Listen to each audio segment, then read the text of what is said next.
बाभुळगाव ते बॉलिवूड असा आहे ज्याचा प्रवास.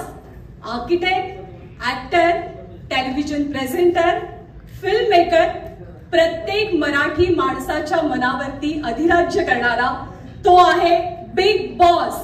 स्वागत करूया रितेश देशमुख यांचं. रितेश, मनापासून स्वागत आहे आपलं. लय भारी प्रोमो, लय भारी एंट्री. आता उत्सुकता आहे ती तुमच्या होस्टिंगची. तुम्ही किती आणि कसे एक्साइटेड आहात? सर्वप्रथम वेळात वेळ काढून आपण सर्व इथे आलात त्याबद्दल मी तुमचा अत्यंत आभारी आहे. आणि एवढं सुंदर इंट्रोडक्शन मला 20 वर्षात कधीच मिळालं नाही, त्यासाठी मी तुमचा आभारी आहे. खरं म्हणजे बिग बॉसचा मी प्रचंड मोठा फॅन आहे, या फॉर्मॅटचा, या शोचा. आणि आज ही संधी मला दिल्याबद्दल मी कलर्स TV चे आभार मानतो. आणि मी प्रचंड एक्सायटेड कारण का हा माझा आवडता फॉर्मॅट आहे. अतिशय एंटरटेनिंग आहे, इमोशनल आहे. आणि कुठेतरी मला वाटतं की प्रेक्षक म्हणून तुम्ही जुळलेच असता. प्रत्येक गोष्टी ज्या गोष्टी शोमध्ये होतात, तर मला वाटतं की दॅट कनेक्शन जे प्रेक्षकांचं आणि कंटेस्टंटचं असतं. आता होस्ट आणि contestant it's going to be exciting असेल तर तुम्ही म्हणालातच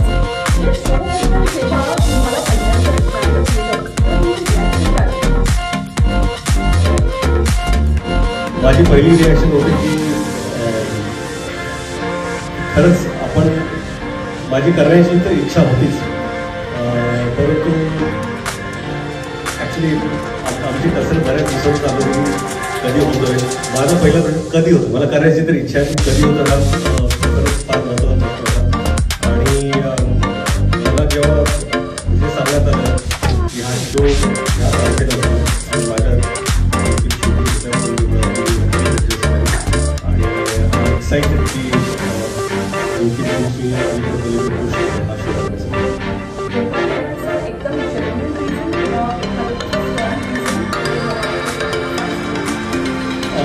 जो एका शोचा फॅन असतो त्याला जेव्हा ही संधी मिळते तो म्हणणार.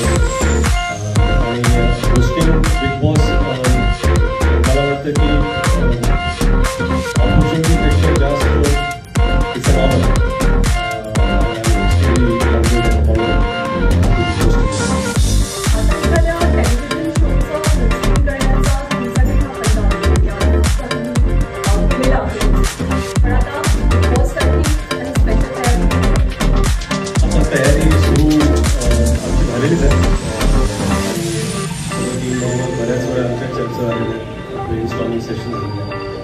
परंतु काय की कंटेस्टंट्स कोण आहेत हे मलाही माहीत नाही, म्हणून त्याची अजून तयारी माझी झालेली नाही आहे.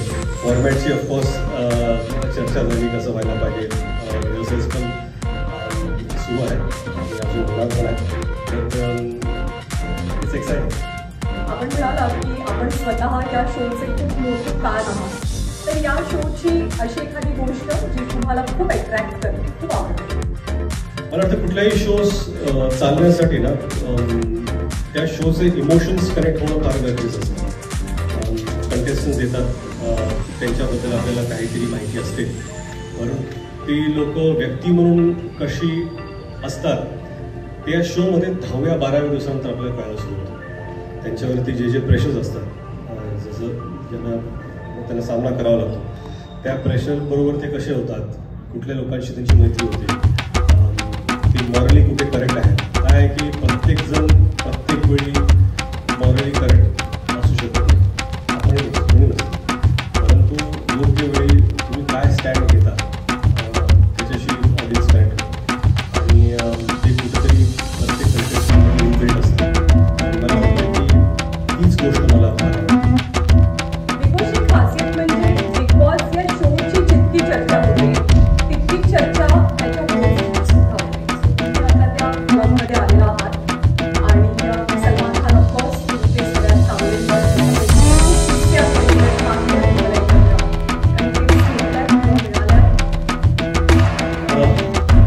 त्याच्यामध्ये ते जसं होस्ट करतात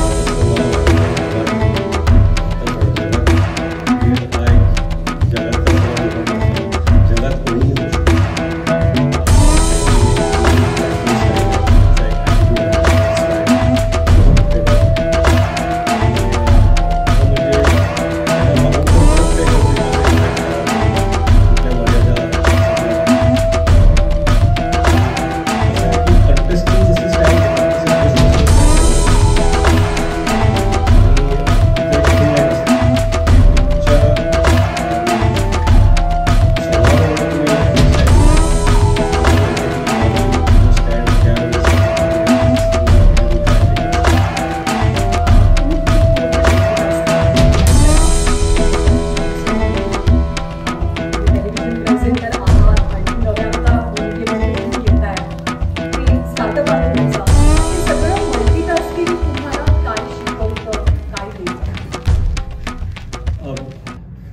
सर्वात प्रथम ना मी सीकर आहे. मला नवीन नवीन गोष्टी करायची फार इच्छा असते आणि मला जर असं म्हटलं की हे शक्य नाही आहे किंवा अवघड आहे तर मला असं वाटतं की ते सर्वात पहिलं केलं पाहिजे. आणि आयुष्यामध्ये अशा बऱ्याच संधी समोर आल्या आणि आय जस्ट टूक देम ऑल. आणि कसं आहे की इट्स नॉट की प्रत्येक वेळा तुम्ही यशस्वी होता किंवा तुम्ही जे पाऊल घेता ते यशस्वी ठरतं, परंतु प्रयत्न सोडले नाही पाहिजेत. And this is an exciting platform आणि मला वाटतं की सध्या माझ्या आयुष्यात जर काही एक्साइटिंग गोष्ट असेल तर ह्या क्षणी बिग बॉस होस्टिंग आहे.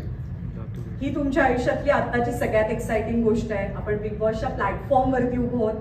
आपण बिग बॉस बद्दल बोलतोय. तुमच्या घरातले बिग बॉस कोण? माझ्याच नव्हे तर सगळ्यांच्या घरात एकच बिग बॉस असतो, तो म्हणजे त्याची बायको. आता आम्ही सगळेजण खूप एक्सायटेड आहोत. तुम्ही जितके एक्सायटेड आहात त्याच्यापेक्षा जास्त उत्सुकता शुअर आपल्या सगळ्यांना आहे, सगळ्या प्रेक्षकांना आहे. तुम्हाला एका वेगळ्या अंदाजात आणि नवीन रूपात बघण्याची त्यासाठी अर्थात शुभेच्छा सुद्धा आहेत. थँक्यू.